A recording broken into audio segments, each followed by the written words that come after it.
Assalamualaikum warahmatullahi wabarakatuh. Bismillahirrahmanirrahim. Innal hamdalillah nahmaduhu wa nasta'inuhu wa nastaghfiruhu wa natubu ilaihi wa nastahdi wa na'udzu billahi min syururi anfusina wa min sayyiati a'malina may yahdihillahu fala mudhillalah wa may yudlil fala hadiyalah. Asyhadu an la ilaha illallah wahdahu la syarikalah wa asyhadu anna sayyidana wa nabiyyana Muhammadan abduhu wa rasuluh.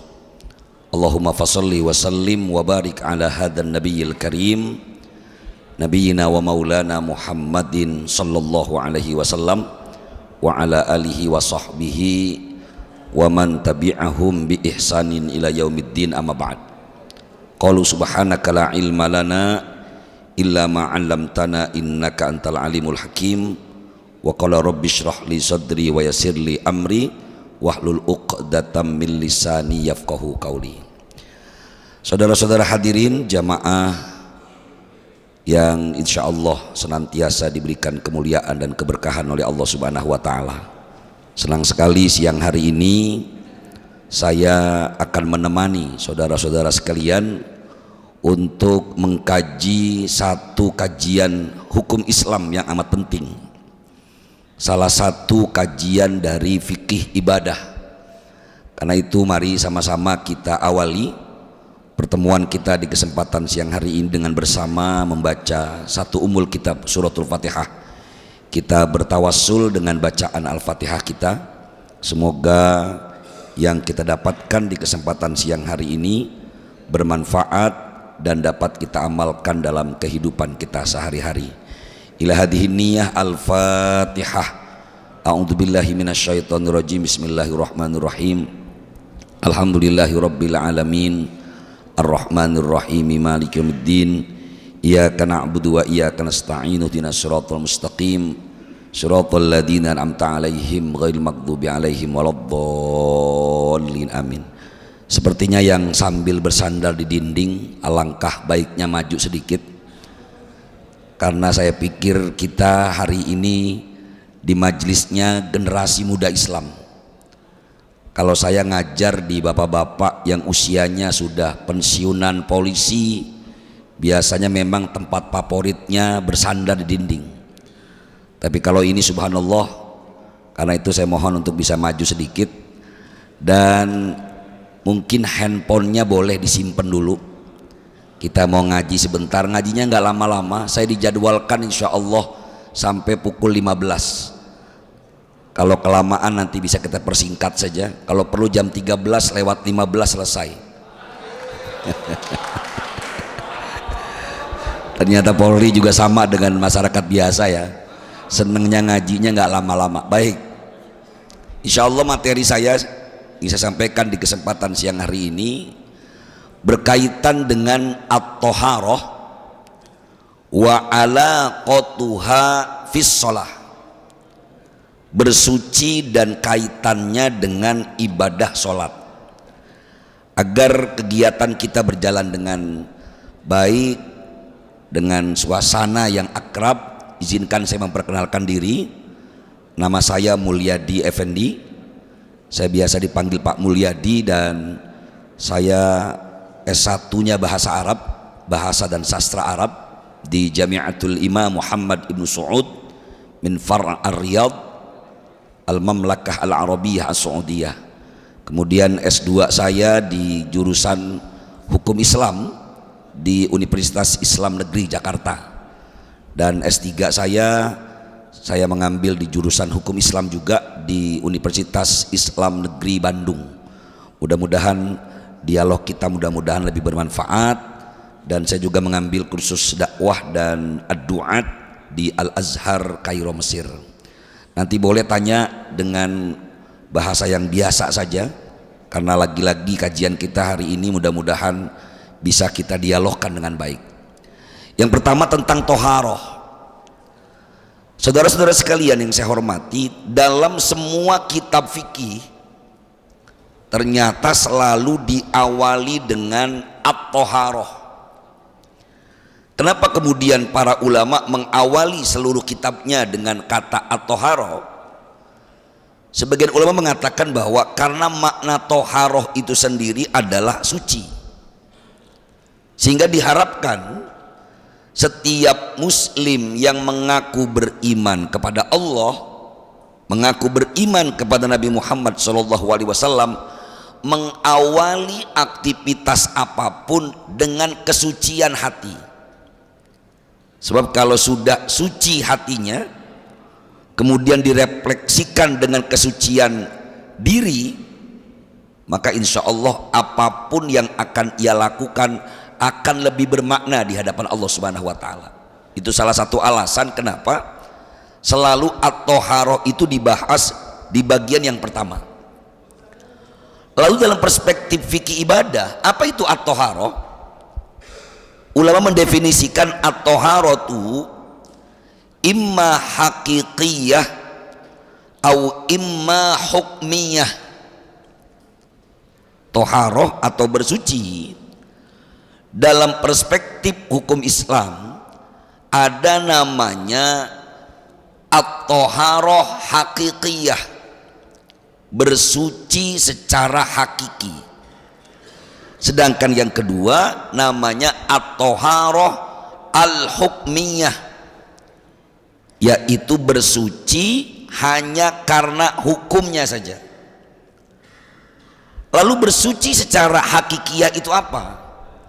Dalam Islam, saudara hadirin yang saya hormati, ternyata bersuci itu alatnya cuma satu, yaitu air.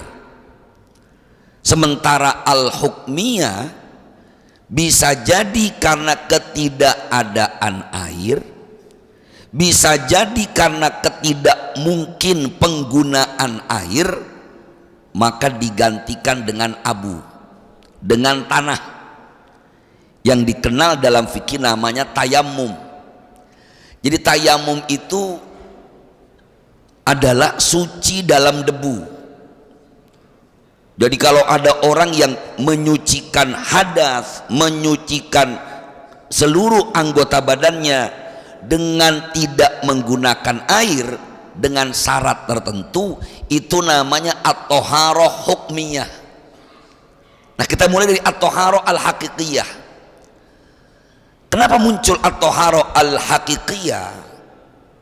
Karena memang bersuci itu artinya membersihkan diri, dan alat yang paling efektif untuk membersihkan diri itu tiada lain adalah air. Dan Islam pun mengatur ketika yang suci dengan air itu pertama at-thaharatu anin najasah. Kita mulai yang pertama, menyucikan najis. Apa itu najis? Najis itu sebenarnya tidak identik dengan kotor. Ada kalanya yang kotor itu tidak najis. Mana yang najis? Dalam madhabnya Imam Syafi'i, najis itu dibagi tiga hal. Yang pertama namanya najis mukhaffafah, najis ringan. Yang kedua najis mutawassithah, najis sedang. Yang ketiga adalah najis mughalladzah, najis yang berat. Kenapa saya bilang tidak semua yang kotor itu najis? Contoh, mohon maaf kalimatnya jika kasar, sperma menjijikan atau tidak? Kotor atau tidak? Najis nggak sih? Ternyata semua ulama sepakat sperma itu nggak najis. Padahal kalau kita anggap pun ia tidak najis, ada nggak yang sanggup sholat subuh pakai sarung atau celana panjang tapi masih ada bekas mimpi semalam? Ketika ditanya, lu jorok banget sih kok pakai kayak begitu, ini kan nggak najis, padahal itu menjijikan. Ini yang saya maksud, tidak semua yang kotor itu najis. Atau ada orang beralasan ketika diajak sholat, Bro, lu nggak sholat bro, sorry pakaian gua kotor. Kotor kenapa? Tadi di lapangan nih bekas ini, bekas debu, bekas tanah.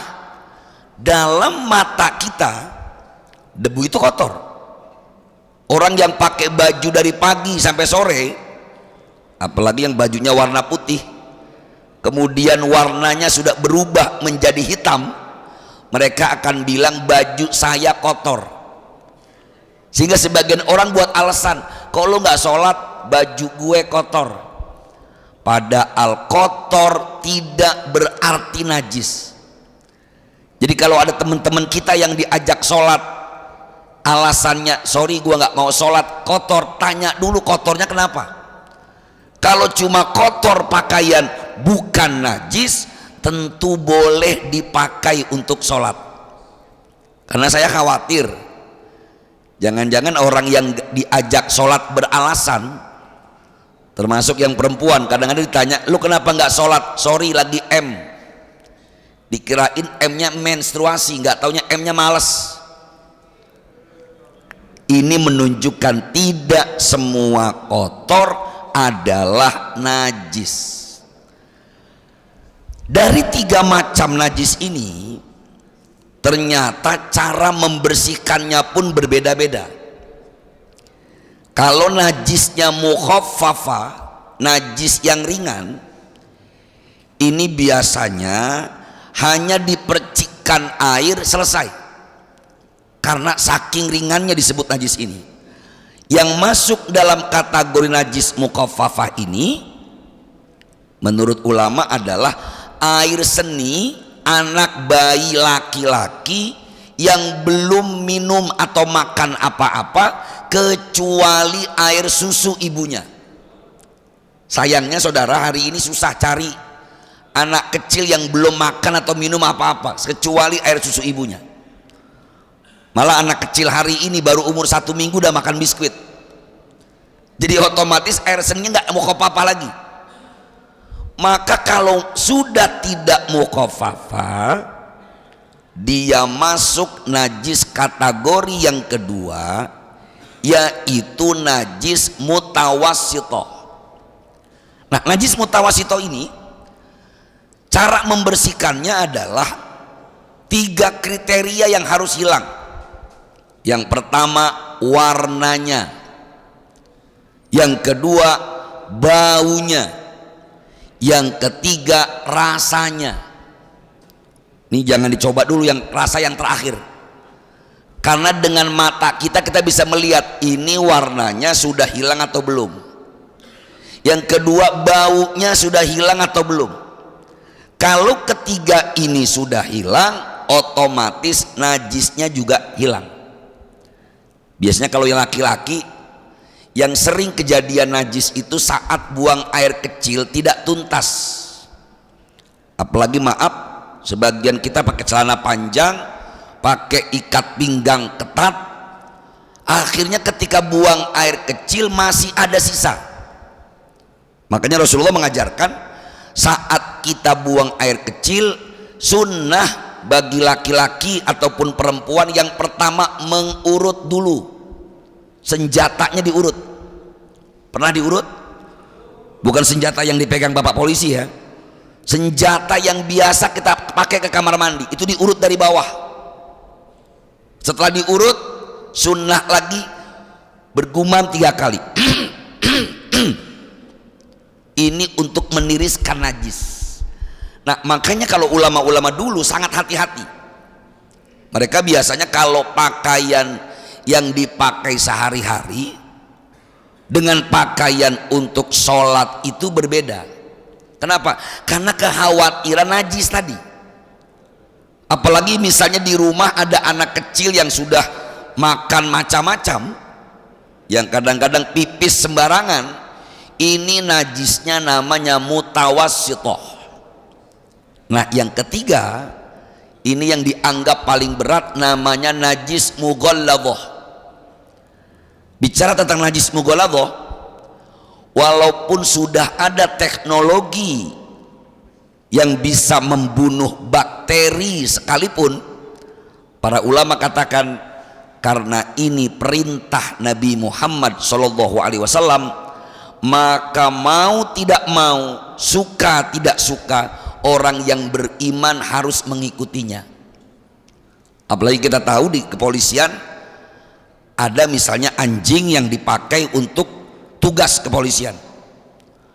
Menurut ulama, jilatan anjing ini termasuk najis mughalladhah berdasarkan hadis. Idza walagha ina'a ahadikum al-kalb, apabila seekor anjing menjilat wadah salah seorang di antara kalian, maka hendaklah dicuci sab'a marratin, sebanyak 7 kali, ihdahunna biturab, salah satunya dengan abu. Ini yang menjadi ketentuan syariat. Walaupun Ustadz kan sudah ada teknologi, misalnya cairan tertentu yang bisa menghilangkan bakteri dari liur anjing atau babi, mayoritas ulama fikih tidak tergantikan, tetap harus dicuci dengan air, salah satunya abu, sebanyak 7 kali. Nah, pengetahuan tentang najis ini juga perlu untuk disampaikan. Ada perbedaan pendapat misalnya tentang binatang yang boleh dikonsumsi. Sebagian ulama fikih mengatakan bahwa kotoran ataupun air seni binatang yang boleh dikonsumsi dagingnya tidak najis. Saya tanya pada saudara-saudara yang hadir siang hari ini, air seni unta najis atau tidak? Pernah ke Mekah? Yang belum saya doakan, mudah-mudahan bulan depan bisa berangkat umroh semua, tahun depan berangkat haji insya Allah. Kalau kita berangkat umroh, salah satu destinasinya, Bapak Ibu, saudara-saudara yang saya hormati, itu kita disuruh minum air seni onta. Dikasih minum, yang mau silakan. Jadi mereka jual kencing unta plus susu unta, dan itu biasa diminum. Ternyata sebagian ulama madhab mengatakan bahwa air seni binatang yang dagingnya boleh dikonsumsi tidak najis. Ini madhabnya Imam Ahmad bin Hambal. Makanya kalau di Arab sana, kalau kita sholat di Masjidil Haram itu banyak sekali burung dara. Nah, kalau pakai madhabnya Imam Ahmad bin Hambal, burung dara yang mengeluarkan kotoran dianggap tidak najis. Walaupun saya menyarankan ini hanya boleh dipakai saat umroh atau haji saja. Kalau di Indonesia kita anggap semua kotoran itu najis, minimal najisnya najis mutawassithah. Ini pengetahuan at-thaharatu anin najasah. Yang kedua, at-thaharatu anil hadath, suci dari hadath. Yang pertama adalah al-hadatsul asghar, hadas kecil. Ada yang tanya sama saya, Ustadz, kenapa hadas itu namanya 2? Ada hadas kecil, ada hadas, emang besarnya semana, kecilnya semana? Ternyata ulama menjawab, disebut dengan hadas kecil karena cara menghilangkannya pun ini cukup dengan bagian tubuh yang tidak banyak. Sebagaimana Allah sampaikan dalam Al-Quran surah Al-Ma'idah, Bismillahirrahmanirrahim, ya ayyuhalladzina amanu idza qumtum ila shalah fagsilu wujuhakum wa aydiyakum ilal marafiq wamsahu biru'usikum wa arjulakum ilal ka'bain. Ini cara menghilangkan hadas kecil yaitu wudu. Makanya saat kita niat wudu, bisa semua niat wudunya. Kita baca sama-sama. Bismillahirrahmanirrahim. Nawaitu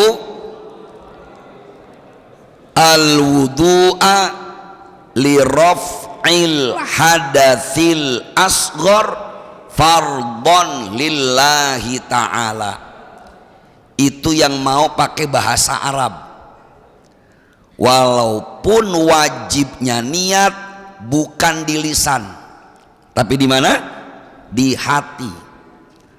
Ulama sepakat bi anna mahallan niyati al-qalbu, bahwa tempat niat itu di hati.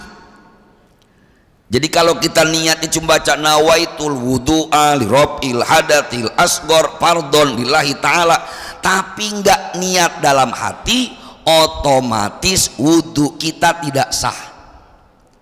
Pertanyaannya, yang pertama dibasuh itu apa? Tangan dulu atau muka dulu?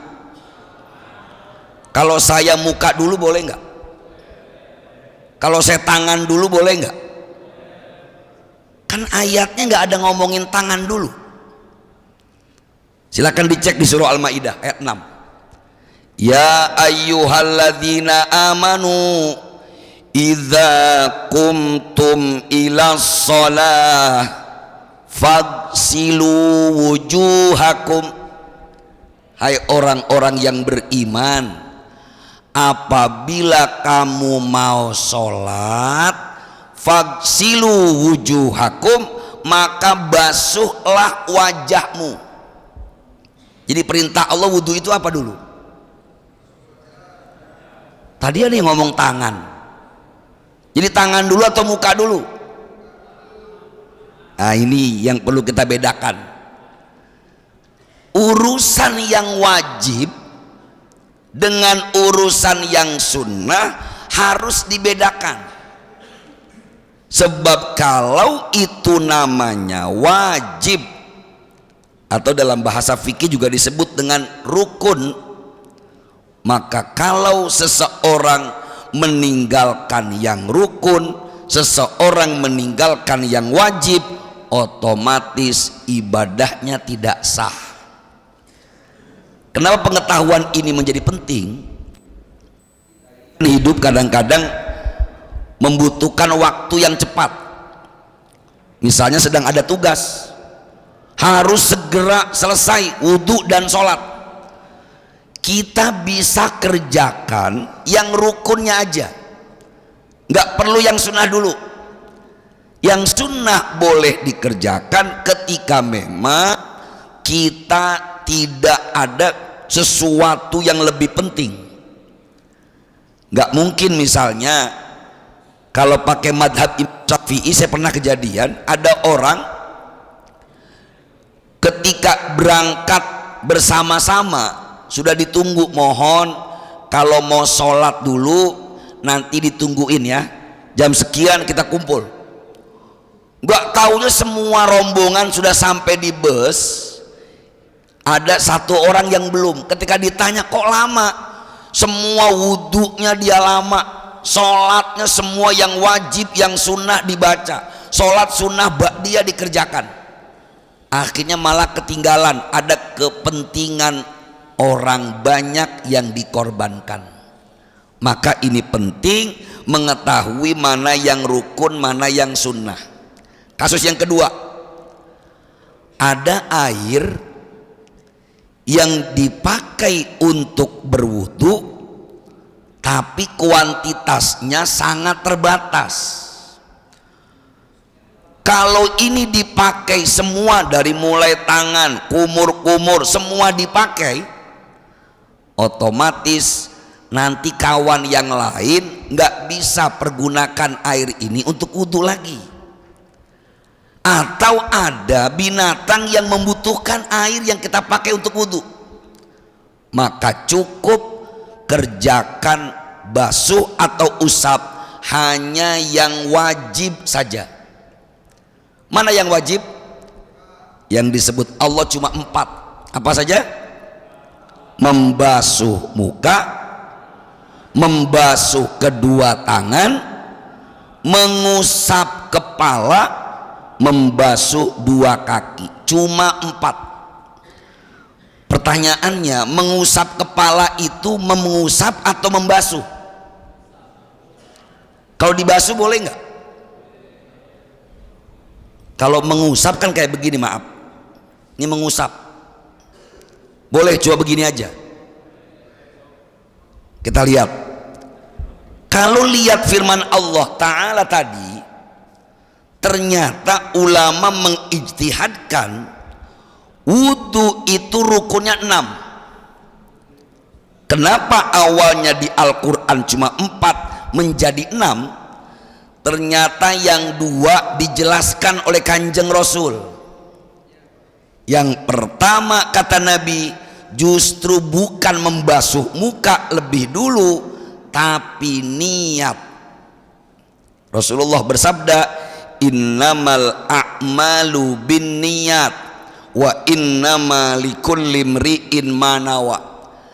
Mana tadi niatnya? Yang tadi kita baca, nawaitul wudu'a li raf'il hadatsil asghar fardhon lillahi ta'ala. Niatnya bukan saat basuh tangan kita, bukan. Niatnya bukan saat kumur-kumur, tidak, karena itu belum wudu, baru sunnahnya.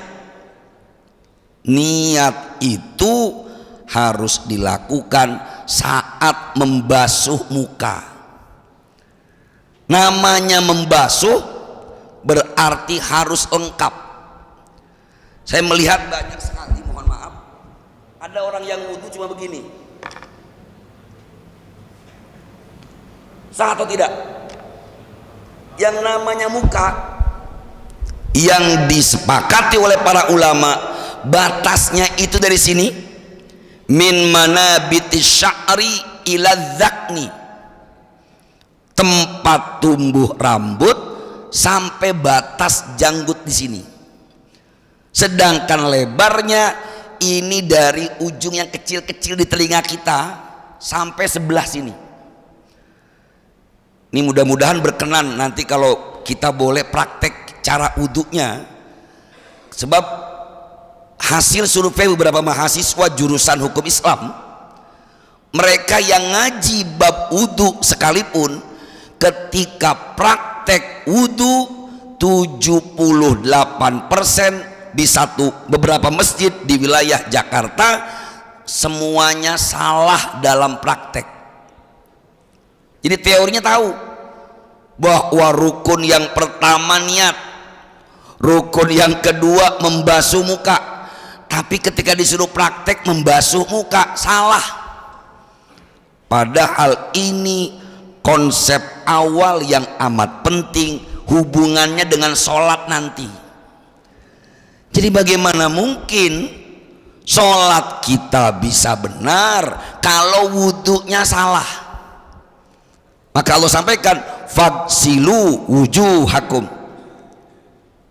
Ingat batasannya ini, manabit asy-sya'r. Pak Ustadz, kepala bapak saya ini rambutnya udah botak segini, tetap ukurannya sama dari sini. Yang kedua, wa aidiyakum ilal marafiq. Mohon maafkan saya, orang yang wudu apalagi yang berseragam biasanya agak sulit kalau wudhunya sampai kena al-marafiq. Karena pakai seragam, rata-rata mereka wudhunya cuma kena sedikit. Disinilah kesalahan fatal dari orang yang berwudhu ketika tidak sampai siku. Apalagi wudhu cuma begini, selesai. Padahal harusnya ini, kecuali perempuan, laki-laki boleh. Makanya saya sering menyarankan setiap masjid tempat wudhu laki-laki dengan perempuan harus terpisah jauh. Karena perempuan gak mungkin kalau dia buka seperti ini aurat.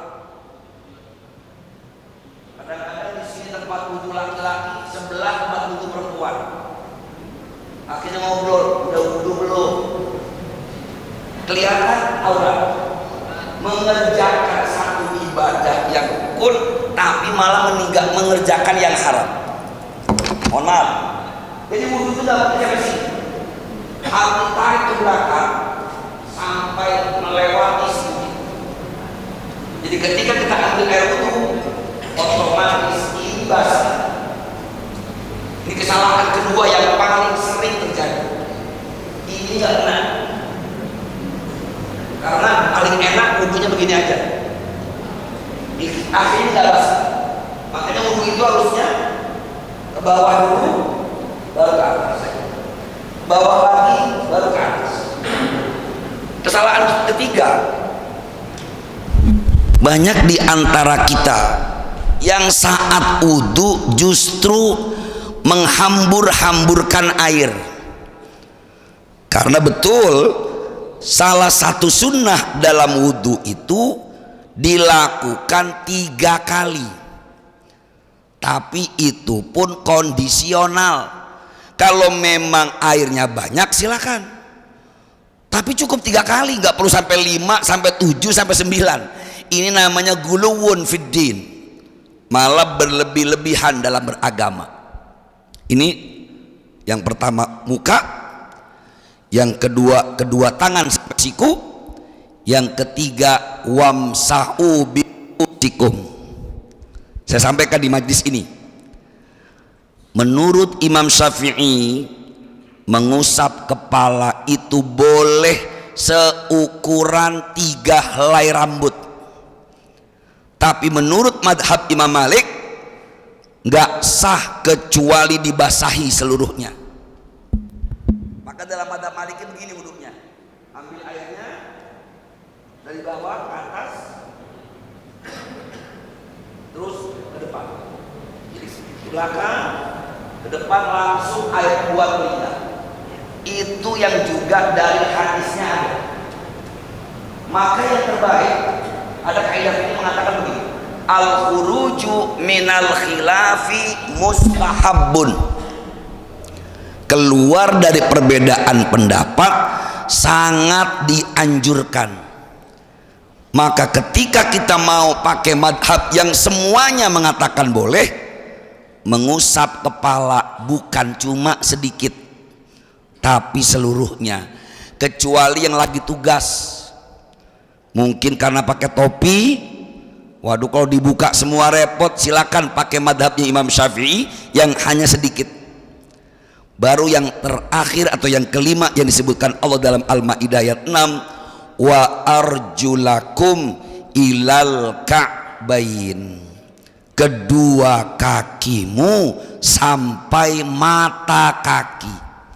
Bukan sampai lutut, tapi cukup sampai mata kaki. Dan bagi mereka yang bersepatu, ini biasanya polisi tugas misalnya nggak boleh buka sepatu, ini boleh, namanya al-mashu alal khuffain. Daripada nanti copot sepatu, tugas harus segera dilaksanakan, maka boleh cukup diusap sepatunya aja, dengan catatan ketika dia memakai sepatunya itu sudah dalam keadaan berwudu. Ini namanya al-mashu alal khuffain. Yang keenam yang disebutkan ulama, tartib. Apa itu tertib? Harus sesuai dari urutan yang disampaikan Allah. Tapi menurut Imam Ali tertib nggak rukun. Jadi menurut madhabnya Imam Ali bin Abi Thalib, wudhu itu boleh mau yang mana dulu. Pak Ustadz, saya kaki dulu boleh nggak? Dari kaki baru kepala, dari kepala baru tangan, terakhir muka, boleh.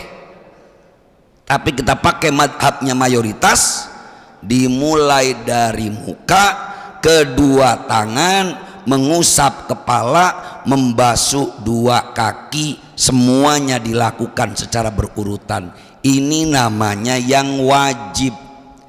Sementara mengusap, mencuci tangan kita, berkumur-kumur, memasukkan air ke dalam hidung, ini hanyalah sunnah yang kalau dalam keadaan baik-baik saja, keadaan biasa saja, yang sunnah silahkan diamalkan. Ini at-thaharah anil hadatsil asghar hakikian, yaitu dengan cara berwudu. Baik, sampai di sini ada pertanyaan? Silakan. 1, 2, silakan. Waalaikumsalam.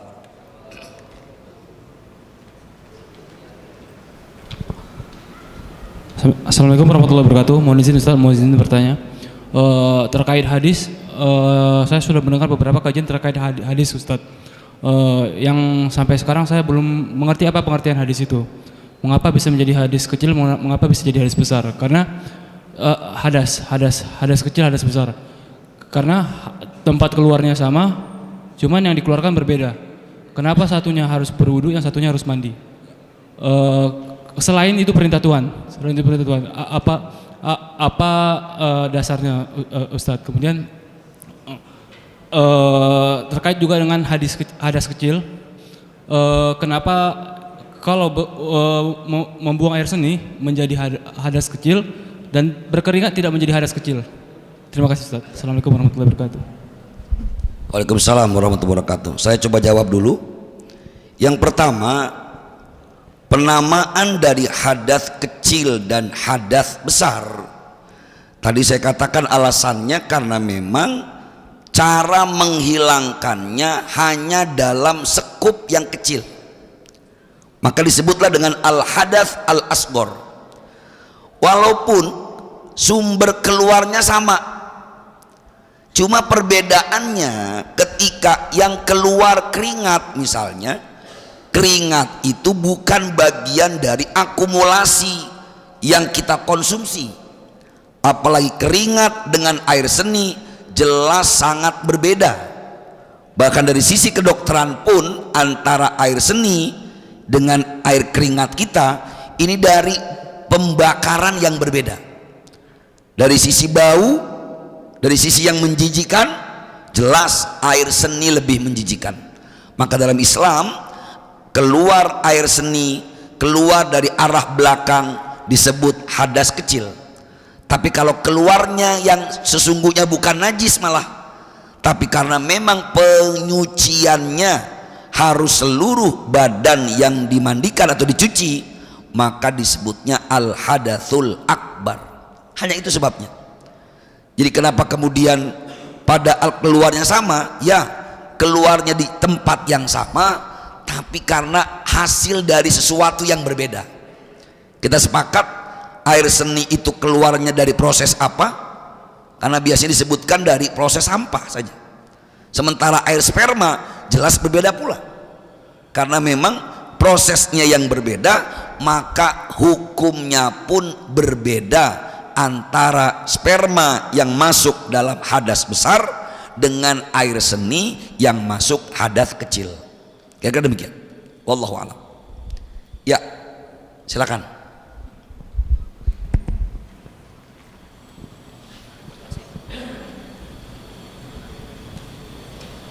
Assalamualaikum warahmatullahi wabarakatuh. Mohon izin dengan kami mahasiswa Yopi Rizky Ustadz, izin bertanya. Yang kami ketahui thaharah itu kalau nggak salah ada 2 macam, baik dari mensucikan secara rohani maupun jasmani. Yang ingin kami tanyakan, sebelum sholat memang harus dalam keadaan thaharah sudah bersuci.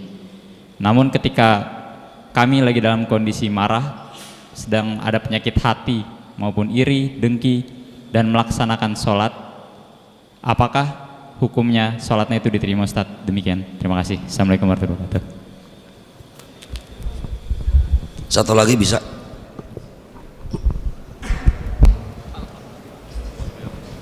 Izin Ustadz dengan mahasiswa Dayang Ustadz, izin bertanya. Yang pertama, kita berwudu itu kan membersihkan jasmani dan rohani.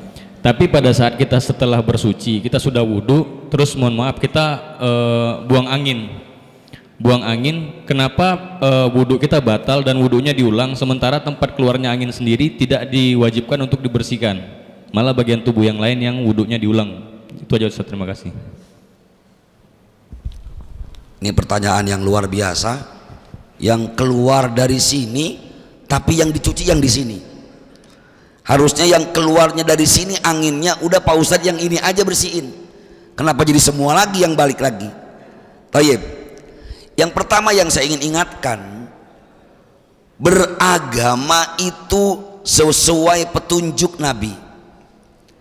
Ketika Rasulullah SAW mengajarkan satu amalan ibadah, sebagaimana yang saya jelaskan tentang menyucikan najis mughalladhah.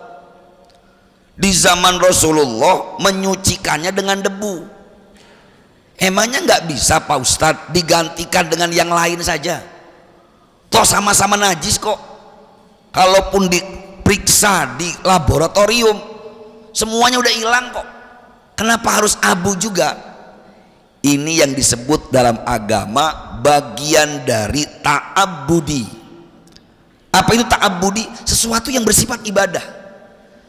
Jadi ketika Rasulullah SAW menyatakan yang keluar angin wudhu, yang keluar sperma, kenapa nggak yang ini aja dicuci? Mandi junub. Yang keluar dari belakang wudhu. Yang cuma nyentuh, yang bukan mahram, wudhu kita dianggap batal. Kenapa nggak dicuci ini aja sih? Lo cuma megang aja kok batal? Wudhunya nggak bukan cuma ini aja, mulai lagi dari awal, faghsilu wujuhakum. Ini namanya ta'abbudi, karena ini perintah dari Allah dan Rasulnya, maka yang kita lakukan bagian dari ibadah kita kepadanya. Lalu bagaimana dengan kesucian jiwa? Kesucian jiwa itu bukan syarat dari kewajiban sholat, karena syarat kewajiban sholat itu adalah at-thaharah lahiriah. Bagaimana kita suci dari hadas kecil, hadas besar. Sementara suci hati namanya at-thaharah ma'nawiyah, kesucian maknawi. Apakah sah Pak Ustadz? Idealnya orang yang sholat itu bersih hatinya dari penyakit hati, dengki, iri, sombong, riya. Tapi ketika orang melakukan sholat masih riya, orang melakukan ibadah masih sombong, apakah ibadah sholatnya diterima? Dalam perspektif fikih, kalau dia sudah suci hadas kecil, hadas besar, insya Allah diterima. Tapi dalam pandangan Allah bisa jadi nilainya tidak sempurna.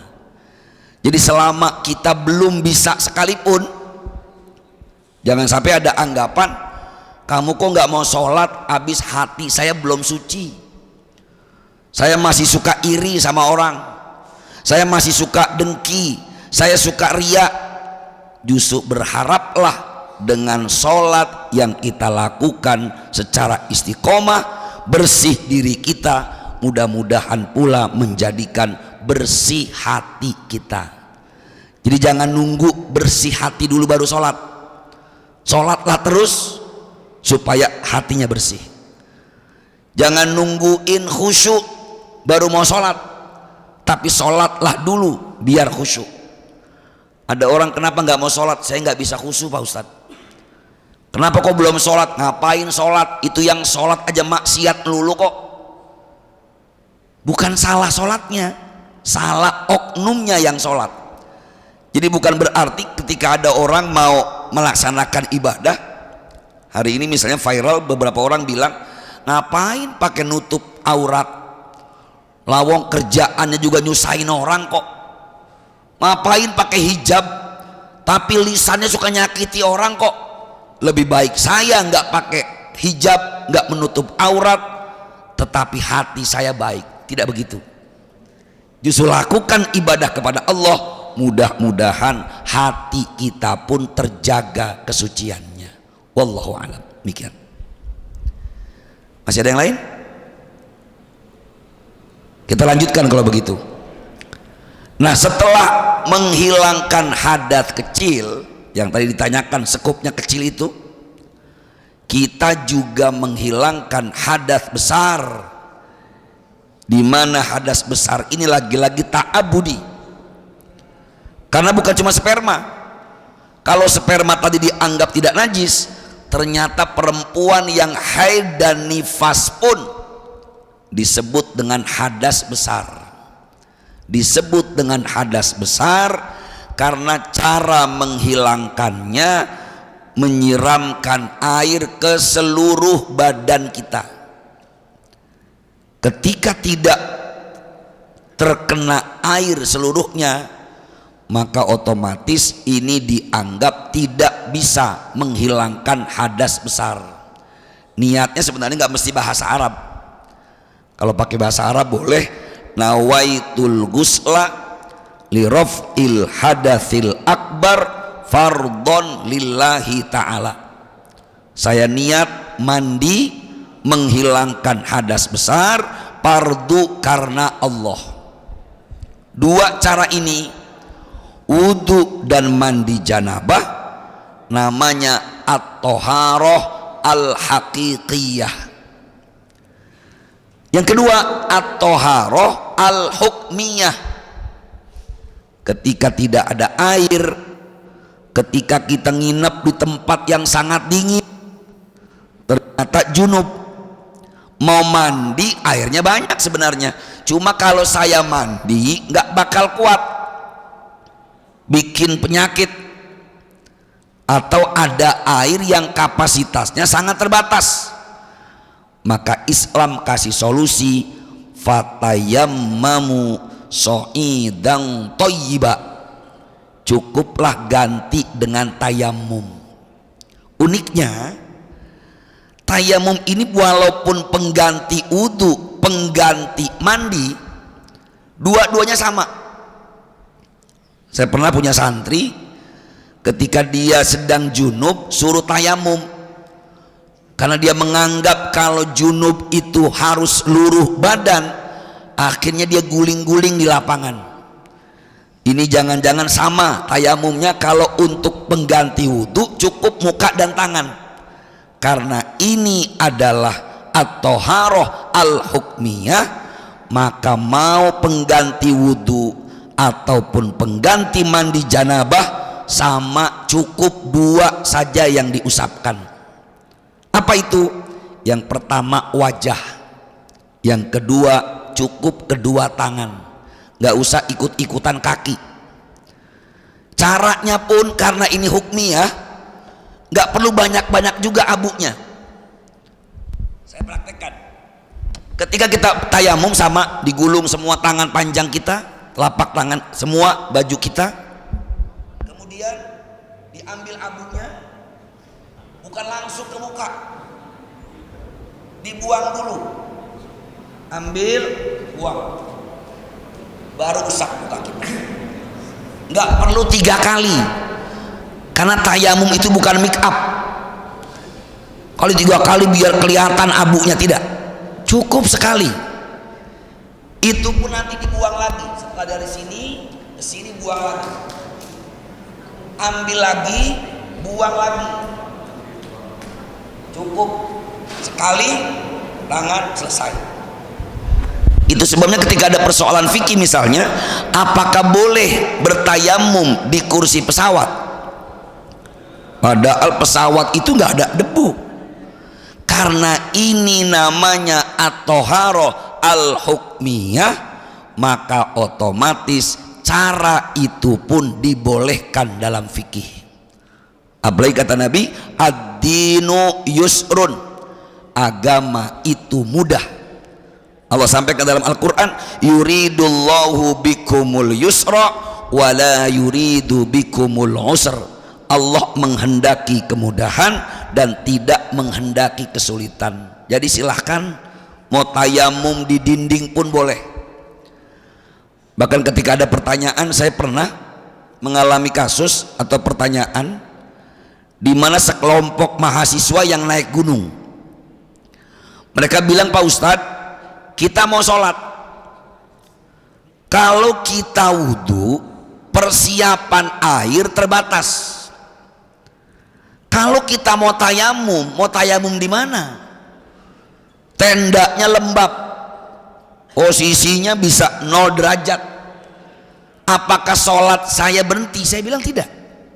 Kewajiban sholat seorang muslim laki-laki, tidak ada satupun uzur bagi laki-laki untuk boleh meninggalkan sholat, kecuali yang pertama gila, yang kedua meninggal dunia.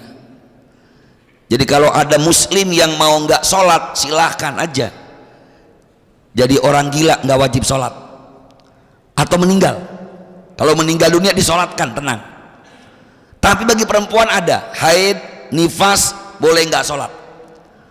Maka orang yang tidak bisa wudhu, tidak bisa tayamum, dia tetap wajib sholat walaupun tidak wudhu, walaupun tidak tayamum. Dalam fikih namanya sholat faqid at-tahurain. Ada yang ingat namanya? Susah nyebutnya ya. Faqid at-tahurain. Ini adalah kewajiban sholat bagi setiap muslim ketika nggak ada air untuk wudhu, tidak ada abu untuk tayamum. Contoh kasus, naudzubillah min dzalik, seseorang yang masuk penjara dengan ekstra ketat, cuma dikasih minum, dia nggak bisa wudhu, atau bahkan mungkin tangannya terborgol, tidak bisa untuk tayamum. Kalaupun mau tayamum abu, ruang penjaranya kotor, najis. Apakah sholatnya berhenti? Tidak sama sekali. Kewajiban sholatnya faqid at-tahurain, dia tetap wajib melaksanakan ibadah sholatnya walaupun tidak dengan wudhu, walaupun tidak dengan tayamum. Maka sejak awal saya katakan, alaqah at-toharoh, kaitan toharoh dengan sholat amat penting, karena memang tugas utama kita hidup di alam dunia ini tiada lain beribadah kepada Allah. Surah Az-Zariyat ayat 56, wa ma khalaqtul jinna wal insa illa liya'budun. Tidaklah aku ciptakan jin dan manusia kecuali untuk beribadah kepadaku. Ketika memang sholat itu penting, maka prioritas utama kita harus sholat sebagaimana yang Nabi ajarkan. Qala Nabi sallallahu alaihi wasallam, "Shallu kama ra'aitumuni usolli." Sholatlah kamu sebagaimana kamu melihat aku sholat. Di kesempatan hari ini saya nggak akan sampaikan rukun dan sunnahnya. Saya ingin sampaikan beberapa kesalahan saja. Yang pertama, banyak orang sholat tidak tumakninah. Padahal tumakninah itu ruknun min arkanis sholat. Mana nggak tumakninah? Ada orang sholatnya begini,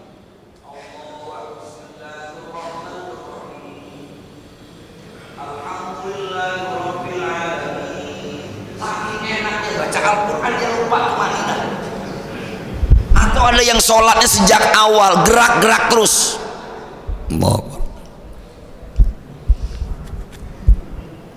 Tumakninah ulama sepakat rukun dari rukun sholat. Bahkan dalam madhabnya Imam Syafi'i, ketika orang yang sholat melakukan gerakan lebih dari 3 kali tanpa ada hubungan dengan sholat, sholatnya batal, kecuali ada sesuatu yang darurat. Contoh, lagi sholat HP-nya berdering, boleh nggak diangkat? Diangkat, dibanting, atau diapakan? Kalau kita sholat bawa HP, padahal sudah diingatkan di setiap masjid, mohon handphonenya disesuaikan nada deringnya. Maklum manusia, terkadang lupa. Ketika dia bunyi, ada sebagian yang pura-pura khusyuk. Padahal saya tanya, saat kita sholat HP kita berdering, kedengeran apa enggak? Kalau nggak kedengeran bolot namanya. Cuma pura-pura khusyuk. Padahal boleh diambil daripada mengganggu. Apalagi misalnya deringnya bukan dering biasa, deringnya lagu, ada yang lagu dangdut, ada yang lagu rock di masjid, maka boleh diambil HP-nya, langsung kita matikan, nonaktifkan. Yang nggak boleh dibaca dulu WA-nya, dibaca bahkan dijawab, sorry bro gue lagi sholat. Maka fenomena yang menarik dan salah, saat orang sholat tarawih 5 menit selesai, karena nggak ada tumanina. Termasuk sami Allahu liman hamidah harus berhenti. Sami Allahu liman hamidah, bukan sami Allahu liman hamidah. Ini sholatnya tidak sah. Kesalahan yang ketiga, ini maaf, saat sujud al-jabhahnya tidak nempel di tempat sujud. Ininya nggak nempel, dahinya. Kenapa nggak nempel? Karena pakai pecinya, maaf, ada yang begini. Emang nggak boleh Pak Ustadz pakai peci? Silakan, sunnah. Tapi kalau lagi sholat pecinya digeser. Bukan begini. Emang sebagian orang kalau pakai peci, kalau begini nggak keren Pak Ustadz. Yang keren itu nempel sedikit ke sini. Ini bukan ngomongin keren, ini ngomongin sholat. Bagaimana sholat kita biar sah? Karena rukun sujud itu salah satu yang wajib nempel al-jabhah. Ada al-jabhah, 2 telapak tangan, 2 lutut, 2 telapak kaki yang harus nempel. Bagaimana kalau hidungnya nggak nempel Pak Ustadz? Nggak apa-apa. Hidung itu bukan bagian dari yang wajib nempel. Mau nempel atau tidak, hidungnya boleh, tapi sunnahnya nempel. Ini hal yang berkaitan dengan rukunnya sholat. Sementara hal yang sunnah, kesalahan kita, rukunya nggak sesuai yang diajarkan Nabi. Ada yang rukunya begini, Allahu Akbar. Ada juga yang ruku terlalu ke bawah. Yang dipegang bukan lutut tapi betis. Yang benar ruku itu yang dipegang adalah lutut dan posisi punggung kita sama rata. Boleh satu orang saya minta alat peraga, silakan. Sekalian praktek. Baik, arah kiblatnya anggap ke sana biar gampang. Iya. Silakan ruku. Ruku, iya. Ruku nggak usah ngeliatin saya. Betul atau enggak rukunya kayak begini? Serius. Ruku itu kata ulama, seandainya ruku itu diletakkan sesuatu di atasnya, maka posisi ini akan rata. Maka cara ratanya itu adalah pertama, telapak tangan menyentuh lutut, kemudian kepala, maaf, dan kemudian matanya yang dilihat adalah ujung jempol kita, itu yang warnanya hitam-hitam itu, dilihatin ujung jarinya di sana. Ini ruku yang benar. Baik, sekarang sami Allahu liman hamidah, baru sujud. Silakan.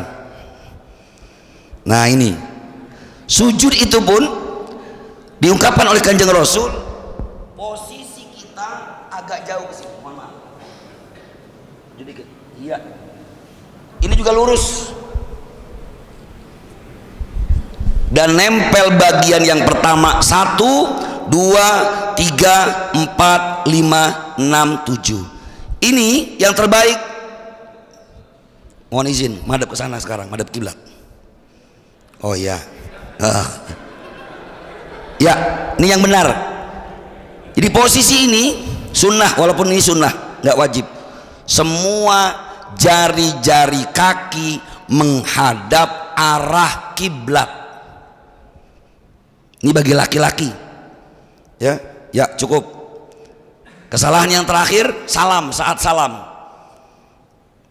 Silakan salam. Cukup atau kurang segini? Kurang katanya.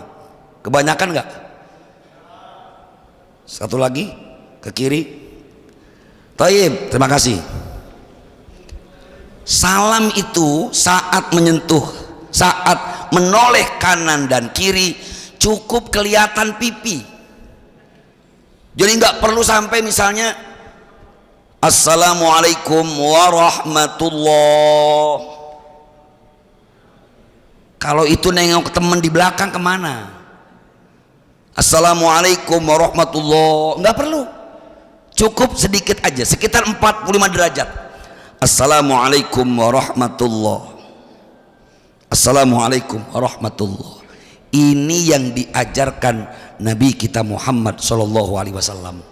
Sehingga kalau kesempurnaan yang wajib, yang sunnah kita lakukan, insya Allah juga menjadi kesempurnaan sholat kita. Apalagi kata Nabi, inna awwala ma yuhasabu bihil abdu yaumal qiyamah as-sholah. Yang pertama dihisab di hari kiamat sholatnya. Kalau benar, insya Allah amalan lain benar. Kalau sholatnya saja sudah parah, maka yang lain sulit untuk dikatrol yang lainnya. Dan kalau kita lihat dalam perspektif fikih, saudara-saudara hadirin yang saya hormati, rata-rata yang ikhtilaf itu hanya yang sunnah, yang rukun semua sama, cuma yang sunnah aja. Contoh, cara meletakkan tangan. Ada 3 versi. Ada yang menyebutkan telapak tangan di sini, ada yang mengatakan di atas, ada yang mengatakan di sini. Tiga-tiganya boleh. Yang penting kalau menggunakan mayoritas mazhabnya Imam Syafi'i, cukup. Ini sunnah. Yang kedua, meletakkan tangan. Ada versi yang menurut mazhab Imam Syafi'i diletakkan di atas lutut. Ya, caranya gini, Allahu Akbar. Pergelangan tangan dikumpulkan kanan dan kiri. Kemudian kita rapatkan kedua telapak tangan kanan ini, telunjuknya taruh di sini, taruh di atas pusar di bawah dada. Boleh nggak Pak Ustadz? Katanya bersuruh miring sedikit. Ingat, boleh miring tapi sedikit. Ada yang kebanyakan nggak boleh juga, haram. Ada yang sakit Allah, ini pasti sakit lambung Pak. Cukup di sini aja. Mazhabnya Imam Ahmad bin Hanbal di atas dada. Ini gak masalah itu. Mazhab yang lain Imam Abu Hanifah di bawah pusat. Tapi mayoritas kita yang menggunakan mazhabnya Imam Syafi'i diletakkan di atas pusar di bawah dada. Ini beberapa perbedaannya. Sementara yang lain rata-rata ulama ittifaq. Kemudian perbedaan ulama dalam fikih tentang bacaan. Contoh, baca Fatihah dengan bismillah atau tanpa basmalah. Bacaan ruku subhana rabbiyal azim atau subhana rabbiyal azimi wa bihamdi. Beda cuma wa bihamdi aja. Subhana rabbiyal a'la dengan subhana rabbiyal a'la wa bihamdi.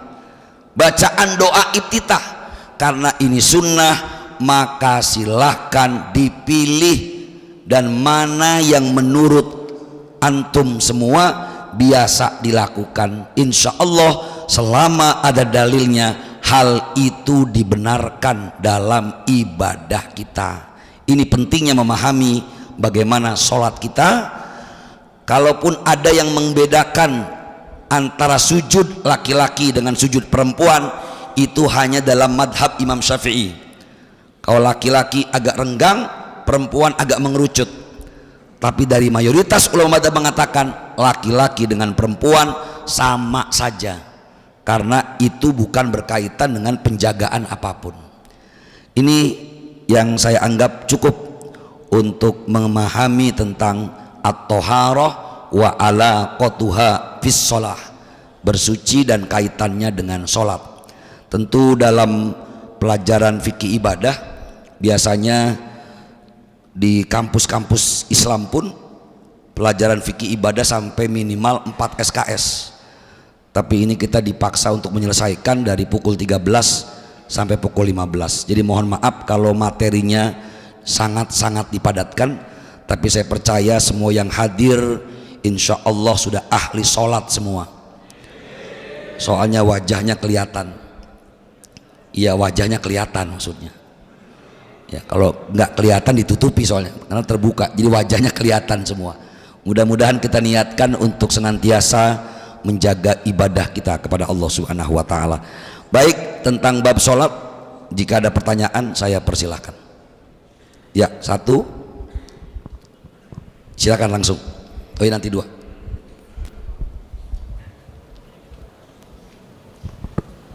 Bismillahirrahmanirrahim. Saya dengan mahasiswa Maulana izin bertanya, Pak Ustadz, terkait dengan sewaktu kita melaksanakan sholat berjamaah, saya pernah dengar katanya setelah pembacaan Al-Fatihah oleh imam kita harus ikut membaca Al-Fatihah. Cuman ada juga yang berpendapat bahwasanya bacaan imam itu adalah bacaan makmumnya, jadi kita nggak perlu membaca. Saya mohon pencerahannya, Pak Ustadz. Yang kedua, terkait dengan jenis-jenis air yang dapat mensucikan, Pak Ustadz. Saya dulu pernah baca, walaupun nggak banyak, katanya untuk lebar dan panjang bak air itu ada aturannya, sehingga dia bisa menampung air yang dikategorikan suci dan dapat mensucikan. Mohon pencerahan juga, Pak Ustadz. Terima kasih. Saudara-saudara yang saya hormati, dalam persoalan air yang suci menyucikan, memang para ulama masing-masing berbeda pendapat. Kalau pakai madhabnya Imam Syafi'i, mereka mengenal ada yang namanya air dua kulah. Dua kulah itu biasanya ukuran wadah airnya 1 kali 1 kali 1, panjang kali lebar kali tinggi. Itu ukuran dua kulah yang boleh langsung seseorang memasukkan anggota badannya untuk mengambil air wudhu atau mandi. Tetapi saya menjelaskan yang ringan saja. Selama air itu kelihatan suci, bersih, tidak ada najis, baunya nggak ada masalah, warnanya nggak masalah, silahkan gunakan untuk wudhu, silahkan gunakan untuk mandi janabah. Jadi dengan mata kita kelihatan mana yang bersih, mana yang tidak bersih. Termasuk sungai. Dalam fikih air sungai itu boleh. Tapi kalau sungainya misalnya seperti sungai Ciliwung di Jakarta, yang misalnya butek airnya, warnanya hitam, kadang-kadang baru mulai ambil air sudah ada yang mengalir lagi, apa mungkin kita pakai untuk berwudu? Tentu tidak mungkin. Jadi saya katakan sekali lagi, bahasa sederhana adalah selama penglihatan mata kita air itu suci dan bersih, silahkan gunakan untuk berwudu ataupun mandi. Masyarakat kita contoh, ketika memahami air dua kulah, kalau orang Sunda, maaf yang orang Sunda, ada yang bikin kulah airnya besar, itu semuanya habis kumur-kumur dibuang ke situ, habis ngambil masuk ke hidung dibuang ke situ, bahkan kaki langsung naik ke situ. Alasannya kan ini lebih dari dua kulah, Pak Ustadz. Iya dua kulah, si dua kulah, cuman semua bakteri masuk ke situ. Padahal konsep toharoh, innallaha yuhibbut tawwabin wa yuhibbul mutatahhirin. Allah mencintai orang yang bertaubat, Allah mencintai orang yang suci, yang bersih. Makanya sekarang kita punya jargon an-nadzafatu syatrul iman, at-tuhuru syatrul iman. Kebersihan sebagian dari iman. Bagaimana mungkin kita mengaku beriman kalau nggak bersih? Itu tentang air. Yang kedua tentang sholat berjamaah baca Fatihah. Ini memang para ulama berbeda pendapat. Kalau menurut mayoritas ulama, orang yang sedang melaksanakan sholat berjamaah tetap wajib baca Fatihah. Karenanya ketika kita sholat berjamaahnya maghrib, isya, subuh, di mana imam membaca Fatihahnya dengan keras, saat imam membaca Fatihah dengarkanlah. Nanti setelah imam selesai membaca Al-Fatihah, waladdallin,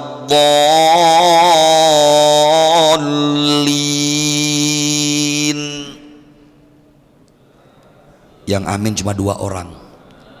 Berarti makmumnya ngambek sama imam. Ulang lagi. Ghairil maghdubi alaihim waladdallin.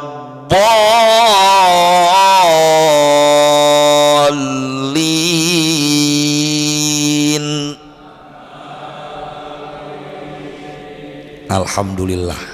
Kalau sudah amin selesai, dengarkan sudah selesai, kita sebagai makmum baca Fatihah. Biarkan imam baca surah, kita baca Fatihah. Dalilnya la sholata liman lam yaqra bi Fatihatil kitab. Tidak sah sholat seseorang kalau nggak baca Al-Fatihah. Ini pendapat yang pertama. Monggo pakai ini. Atau yang kedua, pendapat Imam Ahmad bin Hanbal, di mana beliau mengatakan ada hadis Rasulullah, semua bacaan makmum ditanggung imam. Maka saat sholat maghrib, sholat isya, sholat subuh, kita nggak perlu baca apapun, cukup dengerin bacaannya imam. Wa idza quri'al qur'anu fastami'u lahu wa ansitu la'allakum turhamun. Kalau Al-Quran dibacakan, dengarkan dan perhatikanlah. Cuma problemnya yang pakai madhab yang kedua ini, bukannya dengerin bacaan imam malah ngelamun. Apalagi misalnya yang jadi imam sedang diidam-idamkan sama makmum yang belakang, suaranya enak, imamnya ganteng, akhirnya makmum bukan dengerin baca Al-Qur'annya, tapi ya Allah suaranya kok enak banget ya, mikir macam-macam. Jadi betul ada yang mengatakan 2 pendapat tadi, boleh kita dengarkan sampai akhir bacaan imam, boleh juga selepas bacaan Fatihahnya imam kita baca Fatihah lagi. Wallahu alam. Demikian. Ya, tadi satu lagi. Ya.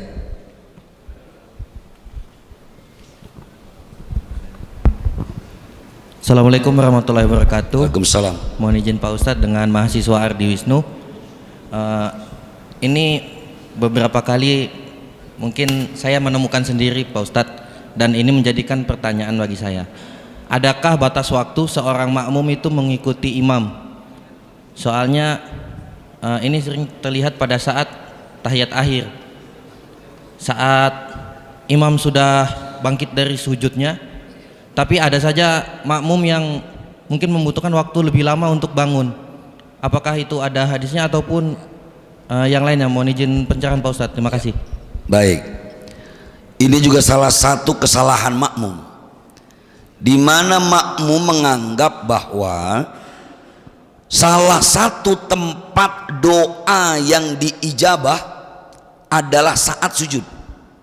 Hadisnya nggak masalah, hadisnya sahih, bahwa tempat salah satu doa kita diijabah adalah saat sujud. Tetapi ulama katakan hadis ini hanya berkaitan kepada mereka yang sedang sholat tidak ikut imam. Jadi kalau mau lama, misalnya sujud terakhir Pak Ustadz, saya mau bikin 2,5 jam sampai nangis-nangis, ya Allah, silahkan. Tapi sholat sunnah tahajud malam nanti sujudnya berlama-lama nggak ada masalah, mau nangis di situ boleh. Tapi kalau lagi jadi ikut imam, kata Nabi, imam itu untuk diikuti. Yang namanya ngikut itu ya jangan lama-lama. Masa mau ikut ke Blok M masih nungguin di Cilangkap, kapan sampainya? Atau mau ikut tapi kok kita udah sampai di sana, kamu ikut atau enggak? 1 jam lagi baru sampai, bukan ikut namanya, nyusul itu. Karenanya ketika makmum sudah dengar imam Allahu Akbar tahiyat akhir, ikut. Begitu juga ketika imam sudah assalamualaikum warahmatullah, jangan masih at-tahiyatul mubarakatus. Imamnya udah Allahumma antas salam wa minkas salam, makmumnya masih asyhadu alla. Ini namanya imam yang gak ngerti fikih jamaah. Pak Ustadz, saya kan belum selesai bacanya ikutin imam. Kalau imamnya at-tahiyatul mubarakatus sholawatu thayyibatulillah, jangan at-tahiyatul mubarakatus. Kalau mau begitu silakan, sholatnya sendirian, jangan ikut imam. Lagi-lagi dalilnya imam itu harus diikuti, nggak boleh mendahului, nggak boleh membelakangi terlalu lama. Batasannya ada nggak? Batasannya ukuran kebiasaan. Kalau cuma 1 menit 2 menit boleh, tapi kalau sampai imam udah tahiyat akhir kita masih sujud 5 menit, ya nggak boleh, lama itu namanya. Dalilnya tadi bahwa imam dipilih untuk diikuti. Wallahu a'lam bishawab. Baik, saudara-saudara yang dimuliakan Allah Subhanahu wa taala, mudah-mudahan pertanyaan-pertanyaan yang diajukan dapat kita ambil manfaatnya bersama, dan saya pikir cukup ya, karena memang ngaji sama saja. Posisinya udah kelihatan protes, 3 kali ganti posisi sudah duduknya. Ya mudah-mudahan lelah kita siang hari ini menjadi berkah dan insya Allah menjadi ladang pahala dari Allah Subhanahu wa taala. Kita akhiri dengan doa kifaratul majlis. Subhanakallahumma wa bihamdika asyhadu an la ilaha illa anta astaghfiruka wa atubu ilaik. Wassalamualaikum warahmatullahi wabarakatuh.